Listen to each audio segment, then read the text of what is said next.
किसी गांव में एक साधु रहता था जो दिन भर लोगों को उपदेश दिया करता था। उसी गांव में एक नर्तकी थी जो लोगों के सामने नाच कर उनका मन बहलाया करती थी। एक दिन गांव में बाढ़ आ गई और दोनों एक साथ ही मर गए। मरने के बाद जब ये दोनों यमलोक पहुँचे तो इनके कर्मों और उनके पीछे छिपी भावनाओं के आधार पर इन्हें स्वर्ग या नरक दिए जाने की बात कही गई। साधु खुद को स्वर्ग मिलने को लेकर पूरा आश्वस्त था।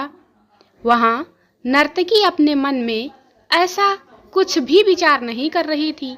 नर्तकी को सिर्फ फैसले का इंतजार था। तभी घोषणा हुई कि साधु को नरक और नर्तकी को स्वर्ग दिया जाना है। इस फैसले को लेकर साधु गुस्से से यमराज पर चिल्लाया और क्रोधित होकर पूछा, यह कैसा न्याय है महाराज?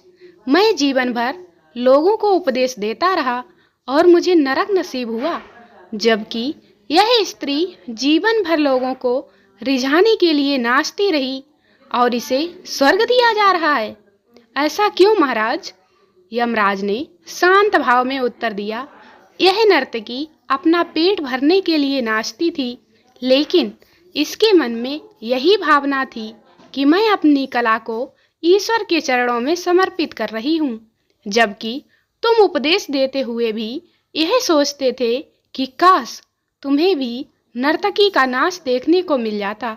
हे साधु, लगता है तुम इस ईश्वर के इस महत्वपूर्ण संदेश को भूल गए कि इंसान के कर्म से अधिक कर्म करने वाले की पीछे की भावनाएं मायने रखती हैं।